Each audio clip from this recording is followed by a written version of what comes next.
Good morning. I know I look like Pastor Dave, but I am not Pastor Dave.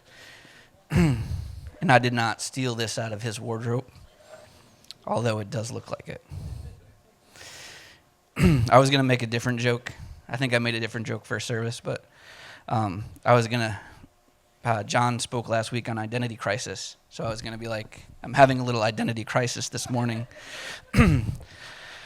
Forgive me this morning. My kids have been sick the past 2 weeks, and it has found me today, of all days. But let's open with a word of prayer. Lord, I pray that you would give me the words that you want me to speak this morning and nothing else. I pray that you would place these words on the hearts of your people and that they would hear what they need to hear, how they need to hear it. In Jesus' name, amen.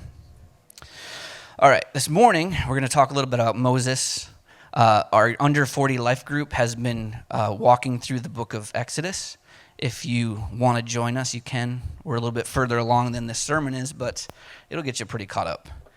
And you have to be under 40-ish. The truth is I'm over 40. I am 40, so I just qualify.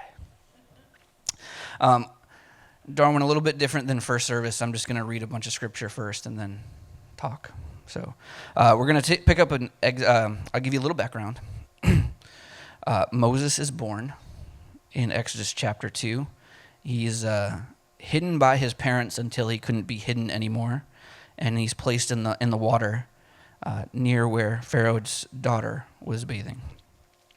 She finds him, sends an attendant to get somebody to take care of him until he's able to be weaned off, which ends up being his mother. These are all cool God things that happen, but it doesn't serve today's message's point, but I just want to give you some background. So fast forward, we are now in verse 11 of Exodus chapter 2, and Moses has grown up. So starting in verse 11, many years later, when Moses had grown up, he went out to visit his own people, the Hebrews, and he saw how hard they were forced to work. During his visit, he saw an Egyptian beating one of his fellow Hebrews. After looking in all directions to make sure no one was watching, Moses killed the Egyptian and hid the body in the sand. The next day, when Moses went to visit his people again, he saw 2 Hebrew men fighting. "Why are you beating up your friend?" Moses said to the one that had started the fight. The man replied, "Who appointed you to be our prince and judge? Are you going to kill me as you killed that Egyptian yesterday?" Then Moses was afraid, thinking, "Everyone knows what I did." And sure enough, Pharaoh heard what had happened, and he tried to kill Moses. But Moses fled from Pharaoh and went to live in the land of Midian. When Moses arrived in Midian, he sat down beside a well. Finish that verse out. So this morning I want to talk to you. The big idea this morning is knowing God's timing and preparation versus what we believe to be the right timing and preparation. How many of you have been like gung-ho about something? I'm going to do it. I'm going to jump right in. I don't care. I'm doing it right now. Have you ever had those moments in your life? Well, I did too. Growing up, I was quiet, conservatively reserved. A lot of you people probably think I'm mean when I walk around. The honest truth is I will talk to you if you want to talk to me, but other than that, I'm deathly afraid of you. I'm introverted to the core, and sometimes it can look like I'm mean, but I'm not. I'm trying harder not to be like that. Ministry has its way of working things out in you. But I started out serving in church in media, tech stuff, sound, lyrics, those types of things. But there was a point in my life, in my later teens, where I felt the call of God to full-time ministry. And I chased it. I taught myself how to sing and play guitar. I felt like God was calling me to a worship leader. And it turns out I was pretty good at it. So good, in fact, that I thought I was the best thing since the wheel. I I was a big fish in a little church, um, meaning that as soon as I got out of my little 100-person church, where I had excelled and surpassed everybody else, that I wasn't so big anymore. But I didn't know that at this point. I thought it was awesome. I was like, I'm going to chase this. I'm going to become a worship pastor. Someone's going to hire me because I'm awesome at what I do. Well, I'm like 19 years old. I don't know anything, but I thought I knew everything, right? When you're younger, you think, I know it all. And because I grew up in that small church and I was so good in that small church, I became a little bit entitled when I would play. It's like, I am awesome. I had this entitlement. Kind of like I feel like Moses would have been when he like walked into that conversation of the two Hebrew people fighting. He's like, I'm the entitled one here. I'm going to break this up. You know, well, the Hebrew man says, who are you? And why do you think you have the authority to stop this? And so, anyways, I felt entitled. I felt deserving of the next step, of the next step, of the next step. And as I chased it in my own power, in my own timing, and in my own preparation. And because I was so naturally talented, not naturally talented, it's a God-given talent to be able to pick certain things up, but I began to feel that entitlement. And so I began to play with a band outside of church. We started traveling. We traveled all over Massachusetts playing at different churches. People were so excited when we would come. You know how that probably fed my ego as I'm awesome. They wanted us to come. We did a little mini tour from Massachusetts to Nashville. Was a part of a competition in Nashville to try and get a record deal. That didn't work out, as you can tell. I'm not trying to, sell my CDs to you as you leave here today. I don't have any. But we played at a bunch of churches on our way down to the competition. One of the churches hosted us and put us up for the night and bought us lots of food and fed us really well. And we got done with service on Sunday and they fed us some more. We were in Pennsylvania and we had fresh corn on the cob, it just came out of the field. These people raised their own beef cattle and we were eating their fresh beef that they had processed earlier in the year or whatever. I was like, this is awesome. This is how you get treated when you do this stuff. Cool. My head's getting bigger and bigger and bigger at this moment. One of the worship leaders at that church was like, oh, we love this song that you did. What is that song? I was like, well, I wrote it. Here's the chord chart. You guys can play it whenever you want. Head's getting bigger, right? But I'm pushing this. I'm pushing it. It's all me pushing. So we get back. The band that I was playing in, half of the band went to one church, and the other half went to the church I was going to. I started playing at the other church. They had services on Saturday night, so I would play Saturday night there, go to my church Sunday morning and lead worship there. And so I'm snowballing in this high of I'm awesome, but it's all me. It's not following the preparation of God. It's following the preparation of Scott. And so I do this for, I'm 10 years in now. I'm probably getting close to my mid to late 20s. And I start to get burned out. And I'm like, why is this so exhausting? Why God, you call me to this. Why is it so exhausting? And then I began to question that calling. God, is this really what you want me to do? It's kind of annoying to deal with people. And I'm getting tired of it. A lot of the worship team that was under me, they were flighty, young, college-age kids, and they would come or they wouldn't come. And I'm I just don't want to deal with this. And so I got so tired of it. I was just so stuck in my own strength with it that I gave up. I was like, I got to go to Midian. This is too much.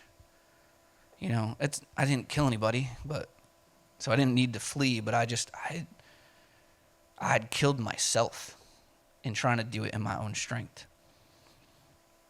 And it was tough. I want to make a few notes about Moses. We see Moses, and we see he had a calling on his life, but I don't think he knew he had a calling on his life in that moment. When he saw his Hebrew brothers in the heat of the moment, his instinct was to react, was to be kind of like a protector. And we're going to see this theme of Moses throughout his life as the protector, but this is like the first instance where we see as readers what his calling is. But I don't think Moses was just operating autonomously in like how he was built. So we pick up with Moses after he's fled to Midian. And what do we see him do? The first thing that he does,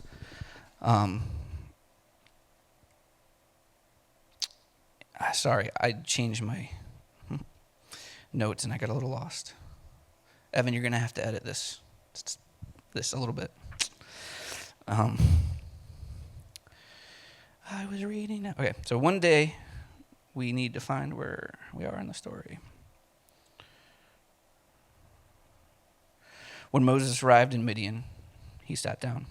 Now the priest of Midian had 7 daughters who came as usual to draw water and fill the water troughs for their father's flocks.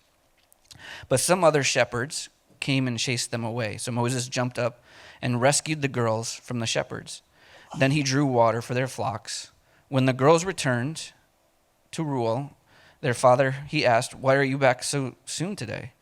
"An Egyptian rescued us from the shepherds," they answered. "And then he drew water for us and watered our flocks." "Then where is he?" their father asked. "Why did you leave him there? Invite him to come and eat with us."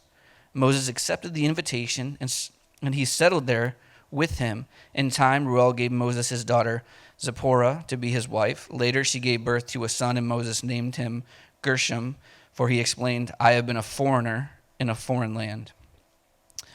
Years passed, and the king of Egypt died, but the Israelites continued to groan under their burden of slavery. They cried out for help. Their cry rose up to God. God heard their groanings and remembered his covenant promise to Abraham, Isaac, and Jacob. He looked down on the people of Israel and knew it was time to act. Continuing in chapter 3, one day Moses was tending the flock of his father-in-law Jethro, the priest of Midian. He led the flock into the wilderness and came to Sinai, the mountain of God, where the angel of the Lord appeared to him in a blazing fire from the middle of a bush. Moses stared in amazement. Though the bush was engulfed in flames, it didn't burn up. "This is amazing," Moses said to himself. "Why isn't this bush burning up? I must go see it." When the Lord saw Moses coming to take a closer look, God called to him from the middle of the bush, "Moses, Moses." Moses replied, "Here I am." So we see in this moment in the text, Moses has got pretty comfortable with his life, right? I've been in Midian for 40 years. I'm happy here. It's a quiet place. I have a family, kids. Things are pretty simple, pretty easy, right? How many of you live your life pretty comfortable? Family, kids. I think that a lot of us run to Midian when things get tough. How many of you are living in Midian, safe from oppression of Egypt, living a good life? How many of you have put the calling and gifting of God on the back burner to secure a normal life free from persecution? I did. When I got burnt out, I ran as quietly and as church-sounding as I could from my position. I didn't leave anybody high and dry. I did take a little bit of time to kind of transfer to the next worship leader where I was. But at the same time, I was starting to play at another church on Sunday morning. And it was good for a time. I was able to play once or twice a month. Was a technical director. Like I said before, I excel in technical things, audio, video, lighting. It was funny, in the first service, the lighting was going haywire while I was saying that phrase. The irony, But today, this second service, we got it right. But so I went and I became the technical director. I was happy for a little while. I was happy being behind the scenes. My introverted personality was like, this works. I can look busy and never talk to anybody. As an introvert, some of you guys can relate. A lot of people from first service go, I can relate to that, man. Like I'll talk to you, but I'm deathly afraid of you guys. Just as a person, there's nothing wrong with any of you. It's me. You'll see me. I may look busy. It's on purpose. That is my secret. Now you know it. Like I said, I'm trying to work on it. So, if I proclaim it from here, then I have to be held accountable to it, right? So you can come talk to me, and the joke will be on you, because if you get me in the right topic, I probably won't ever shut up. Or I'll try to get out of the conversation as fast as I can. But yeah. So I fled to this Midian, and it was great for a while until the worship pastor at the time started to transition into taking over the church. Now, if you remember a little bit of my story from earlier, is that I felt entitled when I started to see that I was gifted. And so I was like, I got this position next. Years earlier, I had had conversations with this person about if they had moved on from the church, that the church would hire you to do that. So I kind of had thought I had a little in. And I was like, I'd been there longer than the current worship pastor, had been there longer than the current pastor that's there. And I was like, for sure, this is mine, shoo-in, no problem. Well, guess what? I was in my own strength that whole time when I was in Midian. And I was not preparing myself to take on the calling. So I thought I'd just be able to step into it where I was at. But the problem is I never worked on myself in Midian. I just laid back on my laurels. And what does that even mean? Sorry, I'm just my parents have all of these sayings, and I don't even know where they come from. I just hope that you understand what it means. Anyways, so I just was like, yes, what I am is good enough, because that's, the Bible says you're good enough to him, which is a true statement, but we can also twist true statements to feed egos or to cop out of something. So anyways, we go through all this, and I don't get the job. And I'm like, oh, God, what the heck? You told me, you called me to ministry, you gave me this gift. And I was so angry and filled with rage for so long. It was so hard to serve. But I was like, all right, I'm going to be good, God. I'm going to be honoring to my leadership, and I'm going to serve for a year, and we'll see where we're at after a year. I'll help this transition through. Now, mind you, the current worship pastor was a lifelong friend of mine. Not the one right now, but the one that was transitioning into leadership. Lifelong friend of mine. And it wasn't until later that I realized that because we had been friends so long, he had a hard time speaking into my life correction, because he didn't want to see me hurt. And how many of you know that sometimes when someone speaks correction into your life, it hurts? It's not because they're trying to hurt you, but the reality of it is, it hurts. I think of that scene from The Lion King when Rafiki hits Simba on the head. The past, it hurts sometimes, but it doesn't matter. It's in the past. But whatever. I digress. And so I went through the year, and I was like, okay, I think I could do a little bit longer. The transition felt like it took longer. And all this time, and the first service, I didn't say this, but the other person that got the worship leader position, amazingly talented vocalist. He's a great dude. He was very young. I think he was like 21. And I felt like I had more experience at that point being a leader. But anyways, my wife reminded me of this. I kind of don't think of it as a big thing, but it was a big thing to her. Is shortly after the decision was made to have him take over the worship leader position, we rebuilt the stage at the church. And I'm a carpenter by trade, so the church hired me to build his platform. It was a humbling moment for me. And I'm the kind of dude that's like, cool, whatever, I'll build your stage. You know, I was excited. We were getting new speakers too, so the tech guy was like, yes, this is cool. But anyway, so a few more years passes, and I'm starting to things are starting to fester inside. Like I have an infection in my foot, and it's starting to affect my body. Not literally, and I get to the place where I'm like, God, why am I still here? What am I doing? You know, I'm so frustrated. I'm not getting closer to you. I'm actually getting further away from you. Why? And I just, in a moment of reflection, I heard him say, this isn't the place for you. You've stayed here too long. And I didn't share this in the first service, so I'm kind of winging it right now. But I was like, but I have so many friends here. I love this church family. Like, why isn't it working? He's like, you're not living out your calling. I've called you to something greater than being the guy behind the scenes. I'm like, I know God, but I don't like to be in the front of stuff. This is fine. It's like, no, I've called you to something. So we pick up with Moses. He's out in the field. And I'm going to paraphrase for time.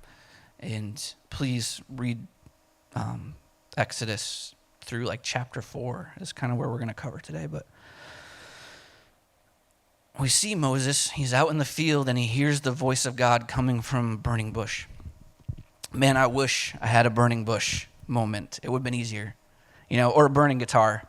I come in one day and the guitar is burning, and God just speaks to me out of that. That would have been great. It would have been a lot easier. And we see a change in Moses, right?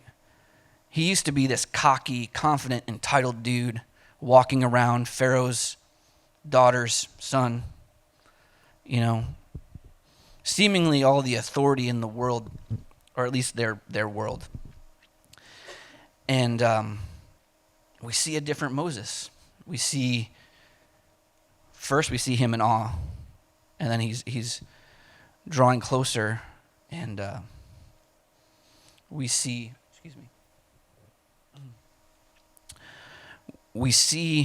him hear God's voice,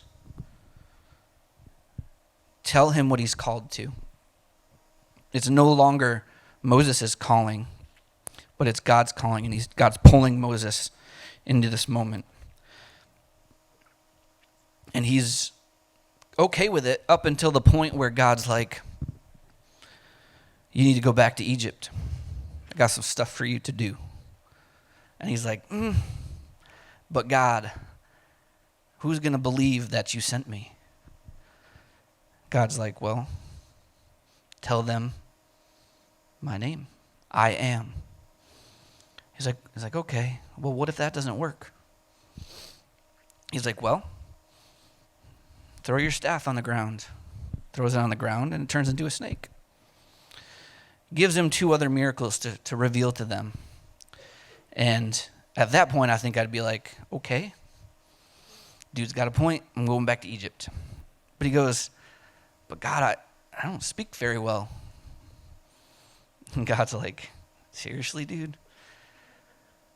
I just showed you all this stuff. I'm sorry, but if God told me to throw, not my guitar, because I like that too much, the church's microphone on the ground and it turned to a snake, I think I'd go,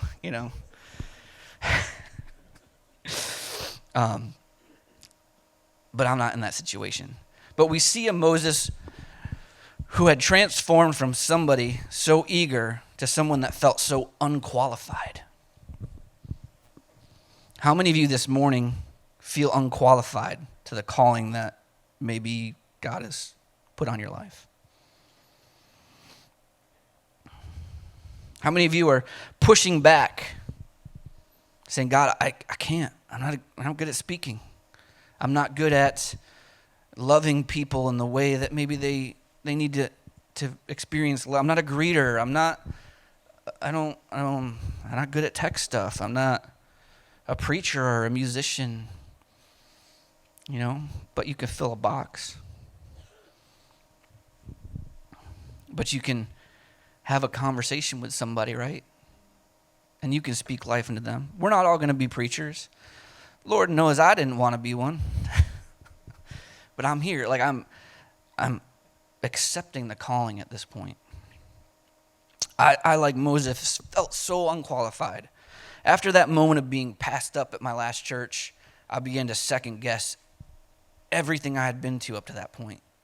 Now, granted, my last church was a little bit bigger. The musicians there were a lot better. I was this tiny little goldfish swimming with sharks. And so what I thought of myself. Being self-taught as a musician, sometimes I feel like when they start talking about music theory, I'm like, I don't get it, guys. Can you just tell me in English? And so I began to feel so unqualified. So I'm like, God could never use me as a worship leader. I'm not that good. I'll just do the sound. I'm good at that. I can do that in my sleep. Literally. And the leadership's like, you're really good at this. We need you to do this. And so I was like, all right, I guess that's what I'm going to do. I contemplated taking a full-time position doing it. But it just never sat right. It never felt right. And it just, like I said, it began to fester inside of me, this desire to lead worship.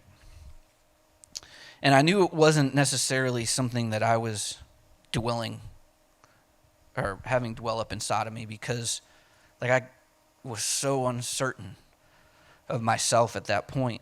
And finally I was like, all right, God, what do you want? He's like, I want you to do what I called you to do. I said, but I'm not good enough. I don't have the right words to say on Sunday morning for people.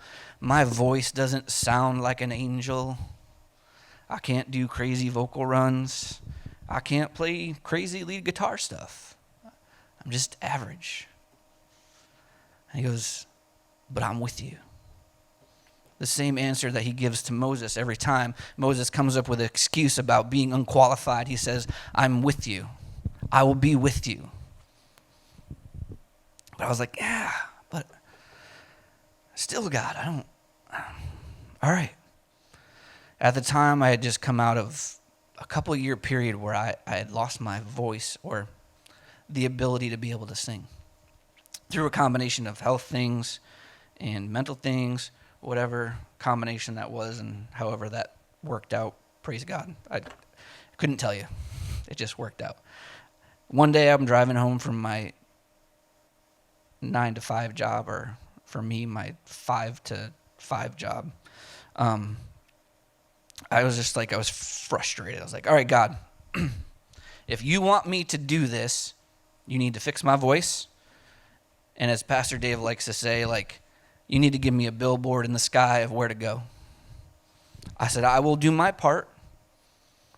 I will begin to better myself.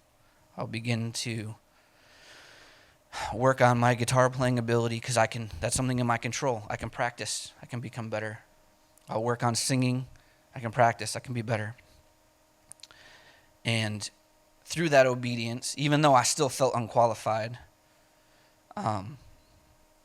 he began to do something in me that wasn't leading worship, because it was a good 6 to 8 months during this period where I'm wrestling with God. Me and Steph are praying about what we're going to do.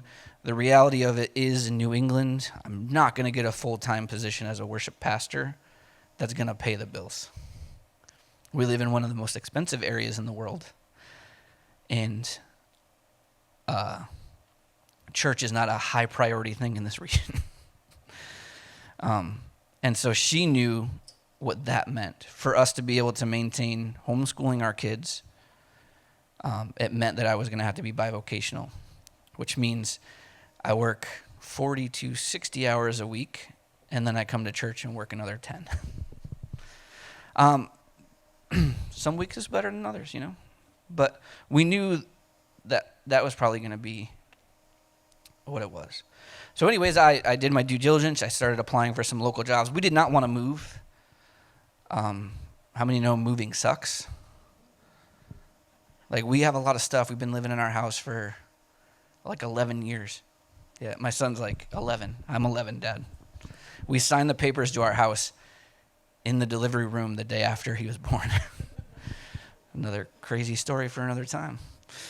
And so we didn't want to move. We have family close by that can help with the kids, and with me working and Steph staying at home with the kids, family around is a good thing because child care is expensive. When I was a kid, babysitting made you like $4 an hour. Now these kids want like 16 to 20. Like, we'll be gone for 45 minutes. So anyways, we wanted to stay close. We wanted to be with our family. We didn't want to have to move. I'm a carpenter, so like when we moved in, we were going to flip the house in 5 years and sell it and move somewhere else. Well, 11 years later and a bunch of unfinished projects later, we can't move until I finish them. So, yeah, that's the truth. So anyways, we prayed.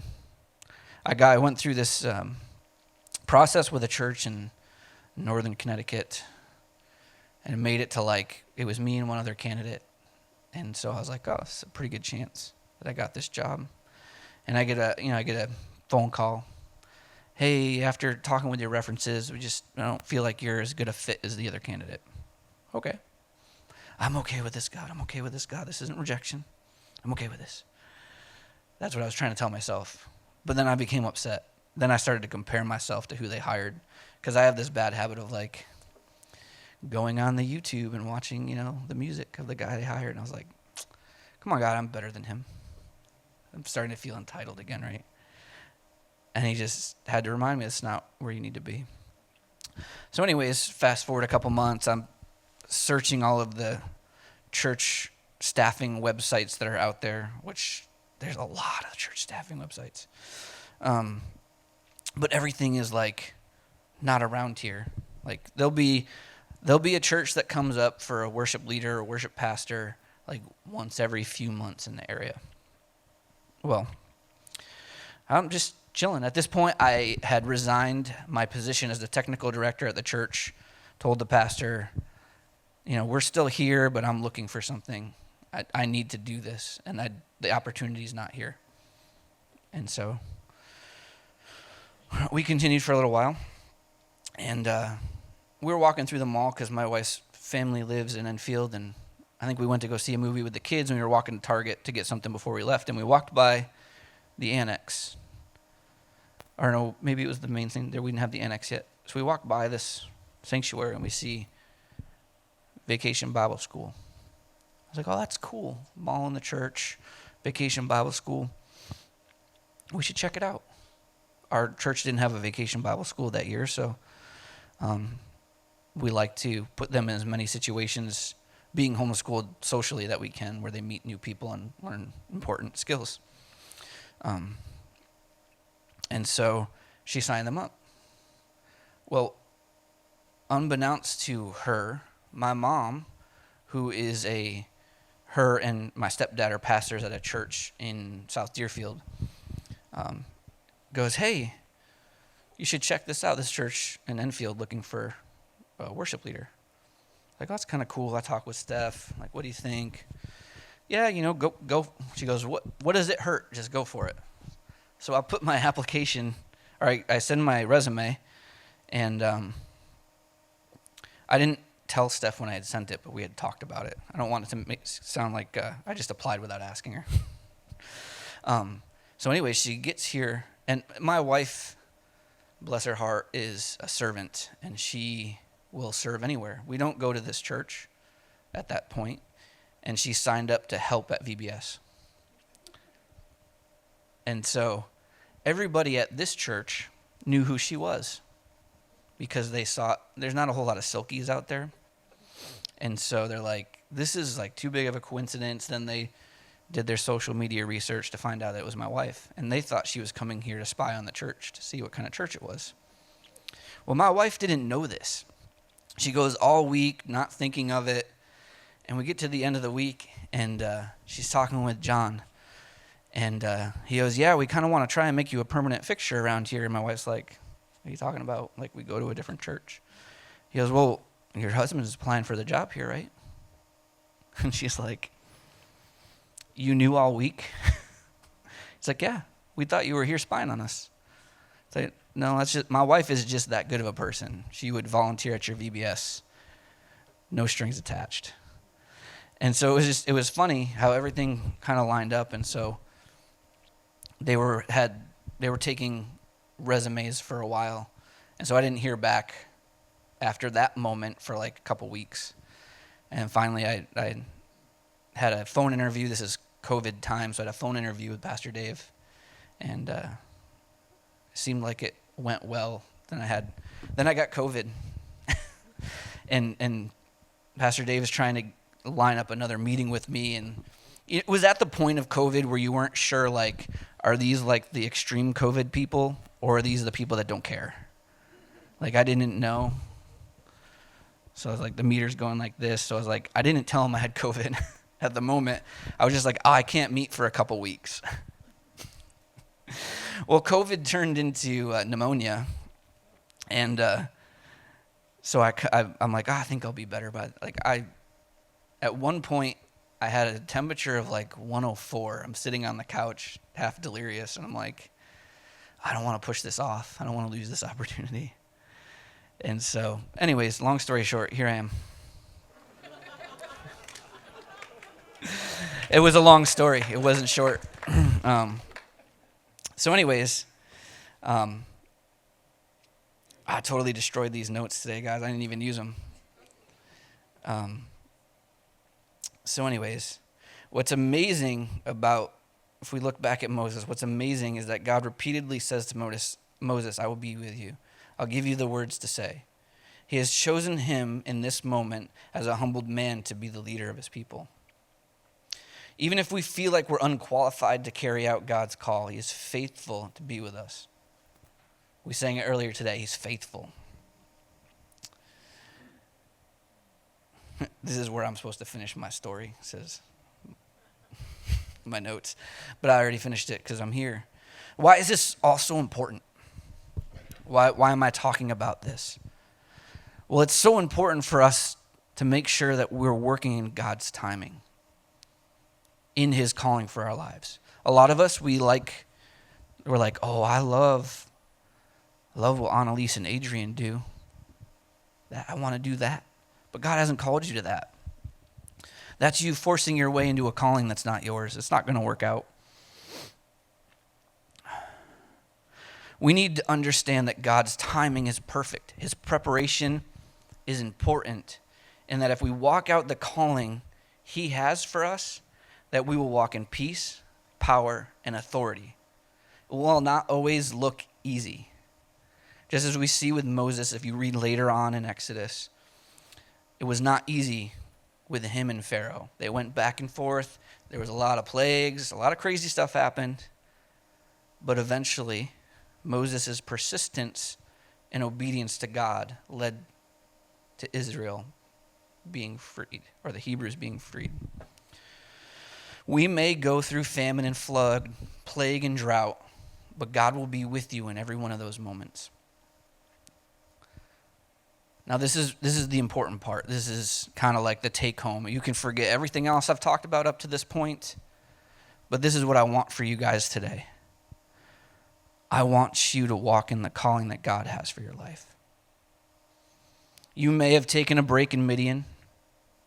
You may feel unqualified. You may feel like, I just want a simple life. But I tell you this, you are called to something greater. And the only way that you can do it is if you do it in His timing, under His preparation. If I tried to become a worship leader or a worship pastor at 19, some people can do it. But I had no leadership skills. I actually hurt people unintentionally with my actions that I didn't even realize. And if I had been more prepared and listened to God's calling, I might not have hurt those people. But this is important, church. The devil is so scared that you're going to follow in your calling. So scared enough to make you think that you're unqualified, to make you think that Midian is the end game. But it's not. He's called you to so much more. Hear me out. He might not have called you to stand on this platform. He might not have called you to play an instrument. He might have. And if he has, come talk to me. If he's called you to move faders at a soundboard, come talk to me. Or click through the lyrics. I kind of gave Darwin the afternoon off here as I didn't use any of my slides. But come talk to me. There's plenty of things. If you are a joyful person and you want to greet people, see Lisa. Those are all callings in our life. Our calling is beyond Sunday. Our calling is in our workplace. Our calling is in our family.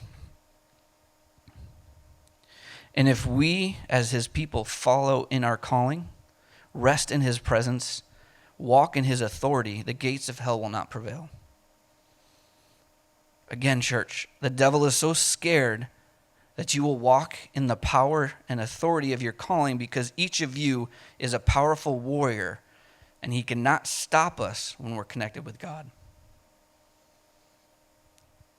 Each one of you, a powerful warrior in God's strength. Outside of His calling, outside of His preparation, outside of Him, you're going to be exhausted. How many of you go to work all week and at the end of the week you're exhausted because you have to push through on your own strength?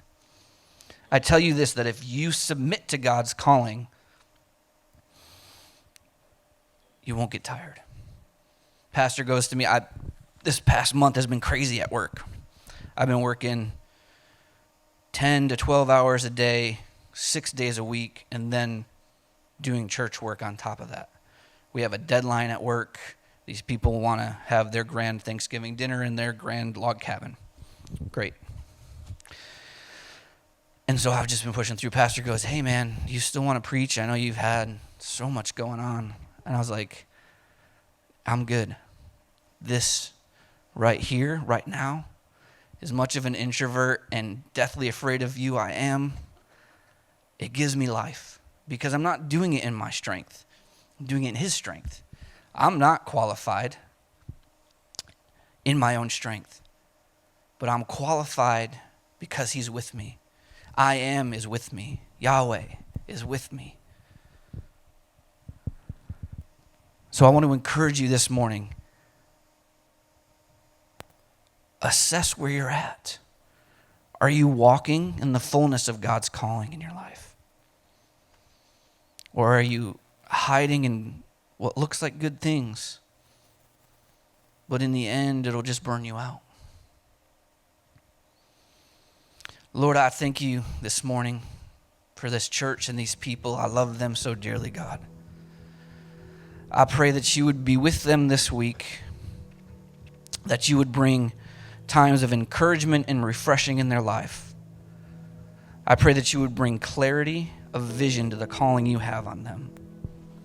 I pray that you would show them that there is no calling bigger or smaller than anyone else's, that everything fits into your plan so perfectly. So God, I just be with your people. Draw them close to your heart. Let them know that you're with them. Just thank you. I praise you in Jesus' precious name. Amen.